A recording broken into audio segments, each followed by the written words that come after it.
Everyone, I'm Karen Canfield from the Select Board of the Town of Scituate. We're here with the July 12th, 2021 Town Update.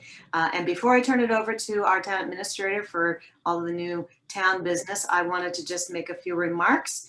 The boards and committee annual process in which we solicit applications for volunteers to help us with town business. Technically, the applications were due July 6th, but if you're like me, the holiday week kind of zoomed by and you're still interested, please give a call to the Select Board office, and Lorraine Devon will be able to tell you what openings are still available. Tonight is a meeting of the Community Preservation Commission. They will be meeting at 7 o'clock at the library.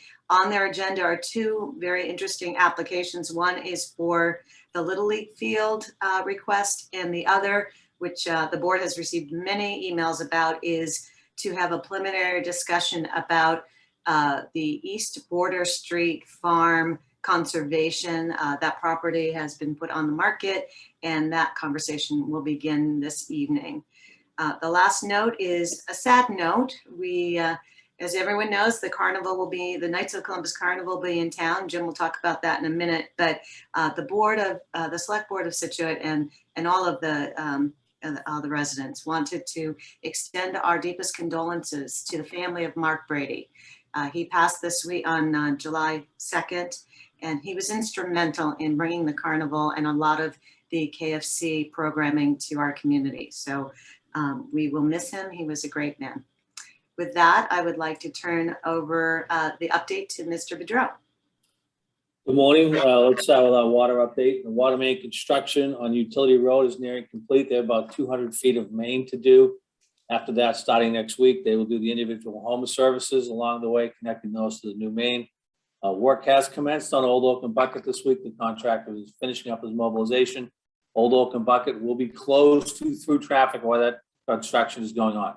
It is open to local traffic, but you will not be able to just go down Old Oak and Bucket and get all the way down to the Rotary. So please seek alternate routes. There are detailed signs up. That work will take a couple of weeks anyways, depending upon the weather. Total water demand for the past week was 1.428 million gallons per day. That is down slightly from last week and down slightly from the previous year, the same period. Obviously, the rainy, cloudy weather is helping keep demand down as people don't have to water as much and not using as much water. That is also helping us up. The amount of raw water from the rain that's going into the reservoir has driven down the manganese levels in the reservoir. As we've talked about in the past, when the weather gets hot, the manganese levels in the reservoir rise. When demand goes up, the water treatment plant is not physically able to take care of all that manganese, and it can cause brown water in the system. So we will continue to maintain that, monitor that usage and the manganese levels, and we'll make adjustments on the water ban as we need to. The reservoir is at 8.75 inches, which this time of year is unprecedented. That's up slightly from a week ago. Over the last 5 days, not including last night, rain was 2.34 inches.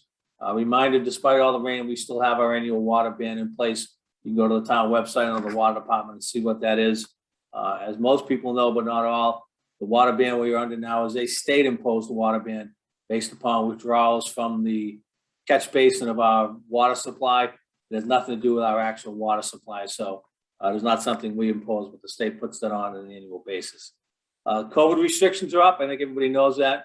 You just need to keep wearing your mask if you're taking public transportation or private Uber or Lyft buses and things like that, also at the airport. The emergency order is lifted. Most of our committees are starting to meet again in person. We are setting up the system so we'll be able to meet in person and allow people to Zoom in. Again, the reason for that is that the original date for going back live was August 1st. The governor then changed that to May, so we are scrambling a little bit to catch up, but we will have that in place shortly. Last week, we had one additional case. We are still in the gray. Our positivity rating was 0.17% for the past 7 days, down from 0.33 last week. The state number was 0.50, which is up slightly from 0.38 of the previous week. So the numbers are still in the right direction. The numbers are still good. We are asking people, please, if you haven't got vaccinated, to please get vaccinated. The Delta variant is now the prevalent strain in Massachusetts. That is much more contagious than previous strains. And it also seems to be affecting younger people more than older people. So the vaccines are effective against the Delta variant. And if you do get it, the symptoms are much less severe than if you have not gotten the vaccine. So vaccines are available widely now. Please get out if you haven't got one. And you can get one, again, not to give away my odds, but if you are vaccinated, you can sign up for Vaccimillions at the state website, and you have 5 chances to win $1 million.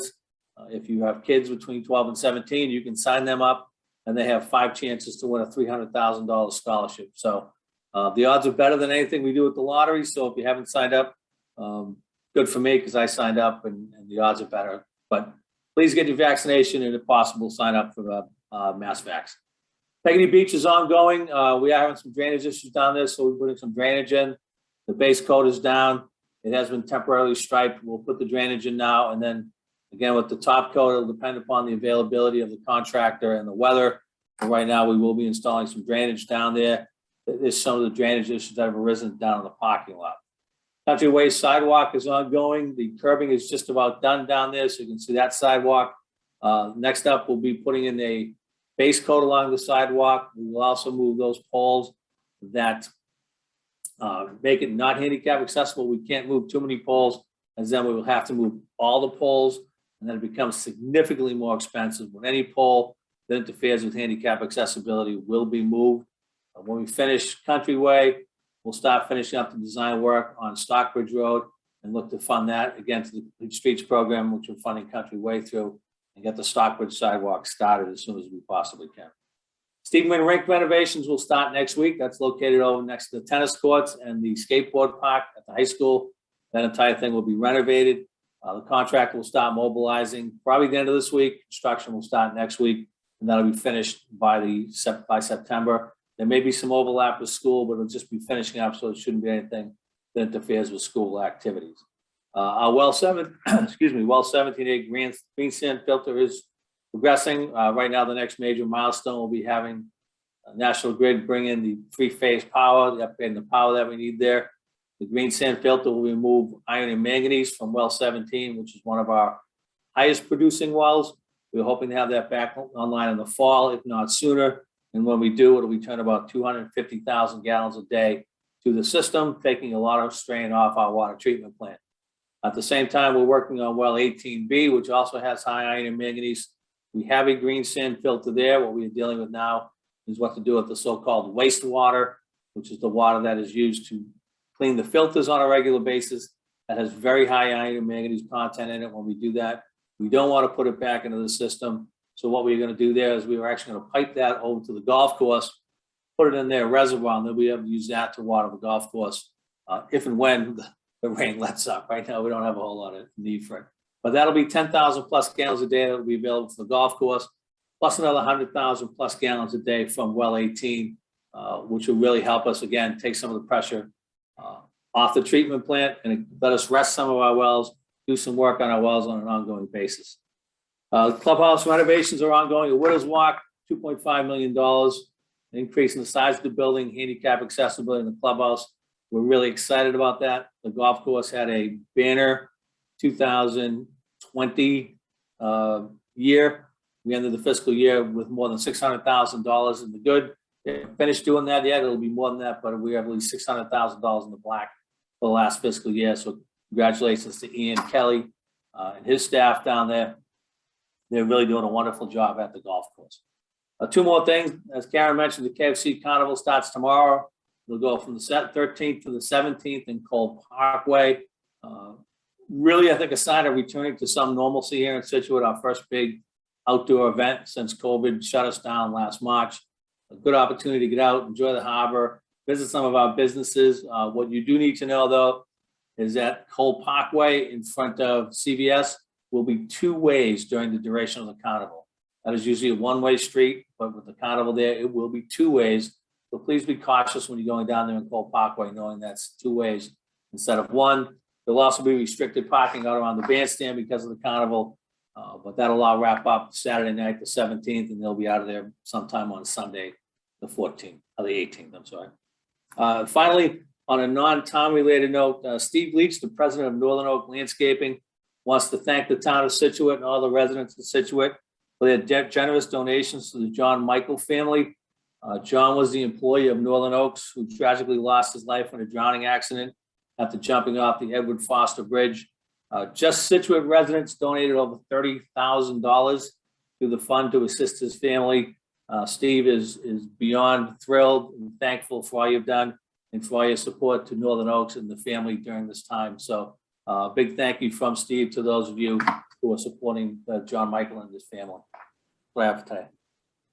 All right, thanks, Jim, for that update. As you can tell, as usual, a lot going on in town. Rain's supposed to let up today. It's supposed to be a beautiful week. The one last reminder is that the carnival normally has fireworks on Friday and Saturday night. So if you know of somebody that's sensitive to hearing those noises, or you have pets that need to be put someplace quiet, just be aware that that's scheduled for Friday and Saturday night. That's all I have. I wish all of you a dry Monday and a good week, and we will talk to you next week.